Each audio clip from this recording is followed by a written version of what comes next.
नमस्कार। ARY news की ओर से सभी देशवासियों को गणतंत्र दिवस की बहुत बहुत शुभकामनाएं।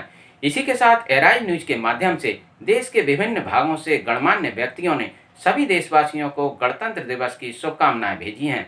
ऑल इंडिया मोटर ट्रांसपोर्ट के उत्तराखंड प्रदेश महासचिव आदेश सैनी सम्राट ने आज गणतंत्र दिवस के मौके पर सभी देशवासियों को शुभकामनाएं दी हैं। आज एआरआई न्यूज से खास बात करते हुए आदेश सैनी सम्राट ने कहा कि हरिद्वार के भगवानपुर में औद्योगिक नगरी बनने की व्यापक संभावनाएं हैं। उनकी मांग है कि भगवानपुर को भी उद्योग के लिए ऊधम सिंह नगर और सिडकुल क्षेत्र की तर्ज पर विकसित किया जाए। उन्होंने कहा कि हालांकि नौकरशाही में फैले भ्रष्टाचार और सुविधाएं न मिलने के चलते आज भगवानपुर से उद्योग धंधे उखड़ते जा रहे हैं और उद्योगपति व व्यापारी पलायन करने को मजबूर हैं। आदेश सैनी सम्राट का कहना है कि यहाँ सड़कों की हालत खस्ता है, जगह जगह पानी भरा रहता है, नकली दवाओं का गोरख धंधा जोरों पर है, ड्रग अधिकारियों की नाक के नीचे नशे का कारोबार चल रहा है। ऐसे में अधिकारियों का मौन कई सवाल खड़े करता है। हालांकि उन्होंने एसडीएम आशीष मिश्रा के कार्यों की सराहना की, जिनके रहते कुछ हद तक काले कारोबारियों में खौफ का आलम है। ARI news Uttarakhand bureau chief Vijendra Chaudhary और हरिद्वार करस्पॉन्डेंट अर्चना सैनी ने आदेश सैनी सम्राट से विभिन्न मुद्दों पर बातचीत की। सैनी जी, जब से औद्योगिक क्षेत्र लगा है, आप इसे किस रूप में देखते हैं? यहाँ का विकास को लेके, क्राइम को लेके किस तरह की वो व्यवस्थाएं रही हैं यहाँ पर औद्योगिक क्षेत्र लगे हुए भगवानपुर में लगभग 23 वर्ष हो गए। बाकी सरकार की तरफ से तो यहाँ कोई सुविधा नहीं है। सरकार की तरफ से कोई सड़कों की सुविधा नहीं है, नालों की सुविधा नहीं है, पानी निकालने के लिए कोई ट्रांसपोर्ट नगर की सुविधा नहीं है, सुरक्षा के लिए जिससे गाड़ी हमारी सुरक्षित खड़ी हो सके, हमारा माल सुरक्षित रह सके। गाड़ियाँ बहुत चोरी होती हैं यहाँ से खुलेआम, और माल भी चोरी होते हैं, गाड़ियों के टायर निकल जाते हैं, गाड़ियों का डीजल भी चोरी हो जाता है। और यहाँ पर कोई ड्राइवरों के लिए हमारे कोई शौचालय की व्यवस्था नहीं है, खुले में शौच करते हैं, जबकि हमारे यहाँ लगभग 500-600 गाड़ियों का पर डे का अप डाउन है पूरे इंडस्ट्रियल एरिया में, लेकिन सुरक्षा के नाम पर कोई व्यवस्था नहीं है। यहाँ की पुलिस किस तरह का रवैया है? पुलिस का देखभाल करती है, सुरक्षा व्यवस्था देखती है औद्योगिक क्षेत्र में उद्योगपतियों को या आप लोगों को? पुलिस का ठीक है, पुलिस का भी ठीक है, अग्निशमन का भी ठीक है, बहुत बढ़िया व्यवहार है, बहुत अच्छी सेवा कर रहे हैं। लेकिन मेन चीज़ तो प्रशासन का है ना, प्रशासनिक की ओर से हमें या सरकार की तरफ से कोई सुविधा नहीं है। सर एक बात बताओ, भी यहाँ पे जो है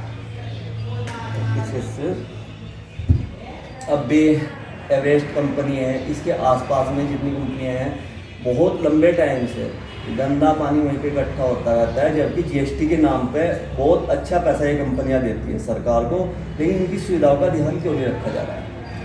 ये तो सरकार की कमी है, इसलिए यहाँ से उद्योग उखड़ कर जा रहे हैं। लगभग 150 कंपनी यहाँ से अभी जब से जीएसटी लागू हुआ, नोटबंदी लागू हुई और अन्य तरीके के कोई सुविधा नहीं मिल पा रही, इसके बाद भी तो उखड़ कर जा रही है कंपनी, और कहीं लगाएंगे। अब ये सरकार को नुकसान हो रहा है ना इसका, सरकार को कोई सुविधा नहीं है। करोड़ों रुपए जब राजस्व दे रहे हैं इंडस्ट्री को, उसका सुविधा भी मिलनी चाहिए। पूरी इंडस्ट्रीज में चले जाओ आप, कहीं कोई सड़क नहीं है, कहीं कोई लाइट की व्यवस्था नहीं है, जगह जगह जैसा हमारे मैं वो पहले बताया, शौचालय भी बनने चाहिए थे मजदूर लेबर के लिए, कोई शौचालय की व्यवस्था नहीं है, कोई बैठने की कोई व्यवस्था नहीं है। बाकी सर आप इसको किस रूप में देखते हैं कि पहले रोजगार की यहाँ पे बहुत बड़ी किल्लत थी, अब रोजगार मिल रहा है, पहले क्राइम ज़्यादा था, या रोजगार मिलने के बाद में इंडस्ट्री एरिया लगा है अब क्राइम ज़्यादा हो रहा है? क्राइम तो बढ़ा है। देखो बाहर के लोग आ रहे हैं, जो बिहार, बंगाल के, झारखंड के, उत्तर प्रदेश के, इधर से बाहर के लोग आ रहे हैं, तो उनका क्राइम तो बढ़ रहा है। अभी सर भट्टों पे एक नकेल कसी जा रही है प्रदूषण को लेकर, लगभग 160 भट्टे जो हैं लगभग क्षेत्र से बंद किए जा रहे हैं, तो ऐसे में तो ईंट उद्योग जो है दम तोड़ जाएगा, और इसकी मार जो है सीधे सीधे एक आम जनता पर पड़ेगी कि ईंटें बहुत ज़्यादा महंगी हो जाएंगी। ये खाली एक भट्टे का सवाल नहीं है, एक भट्टे के साथ साथ आप देखोगे चरखियों में भी पन्नी, रबड़ जलाई जा रही है।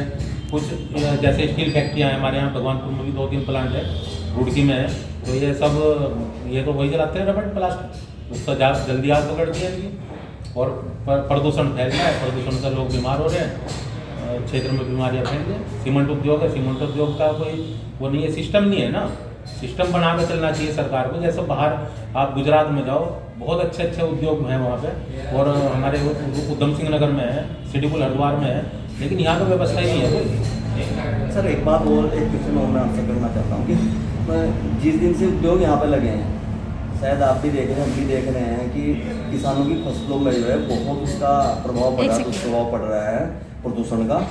तो फसलें कम हुई हैं, जो बाग की खेतियाँ हैं वो बहुत बिल्कुल विनाश की तरफ जा रही हैं। ऐसे में किसी का कोई ध्यान नहीं है, प्रदूषण विभाग का या किसी का भी।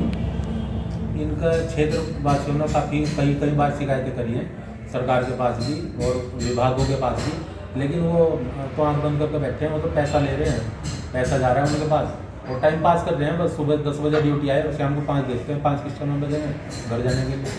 बाकी काम से तो कोई मतलब ही नहीं है। भ्रष्टाचार से मतलब है ना। जैसे हमारे क्षेत्र में भी नकली दवाइयाँ बन गई है, नशीली दवाइयाँ बन गई है क्षेत्र में, दवाई कंपनियों में। कोई मेडिकल स्टोर का लाइसेंस है उसके पास, या उसका जो ठंडा आदि बनाने का या पेप्सी आदि बनाने का लाइसेंस है, और उसकी आड़मों को नशीली दवाइयाँ तैयार कर रहे हैं। इससे बड़ा और क्या भ्रष्टाचार होगा। और विभाग से मिली भगत कर ये सब जो हमारा विभाग है, विभाग से मिलकर ही ये सब करते हैं। ड्रग्स विभाग की मिली भगत के नकली दवाई, नशीली दवाई नहीं बन सकती, ना मिल सकती। ड्रग्स विभाग तो सर कामों से यहाँ पे थोक के लाइसेंस बनवा के दवाओं के उसके अपनी मैन्युफैक्चरिंग कंपनियों में करा रहे हैं। उनमें क्या चल रहा है क्या नहीं चल रहा है इसको कोई ध्यान नहीं जाएगा। नहीं, कोई ध्यान नहीं दे रहे। इनको सब उन सब पैसा कमा रहे हैं। अगर उनकी तनख्वाह 1 लाख रुपए है तो 10 लाख रुपए वो पैसा बाहर से कमा रहे हैं। अपने क्षेत्र के इंडस्ट्री एरिया को आप किस तरह का देखना चाहते हैं कि इससे एक विकसित इंडस्ट्री एरिया हो, ये भगवानपुर क्षेत्र? हम तो ऐसा चाह रहे थे कि जैसा उधम सिंह नगर में इंडस्ट्रियल एरिया बना हुआ है या सिटीपुल हरिद्वार में है, ऐसा ही इंडस्ट्रियल एरिया हमारी इच्छा थी कि यहाँ भी व्यवस्था हमें वो मिले, लेकिन यहाँ वो व्यवस्था नहीं मिल पा रही है।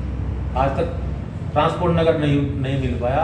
इतना हम भारी भरकम टैक्स दे रहे हैं, टोल टैक्स दे रहे हैं, जबकि टोल प्लाजा वालों को भी यहाँ पर शौचालय बनाने चाहिए थे। अब प्रधानमंत्री जी भी, मुख्यमंत्री जी भी प्रचार कर रहे हैं कि खुले में शौच नहीं होना चाहिए, लेकिन यहाँ तो खुले में शौच चल रहा है, खुले हम। इसके लिए आप दोषी किसे मानते हो? सरकार। धन्यवाद सर।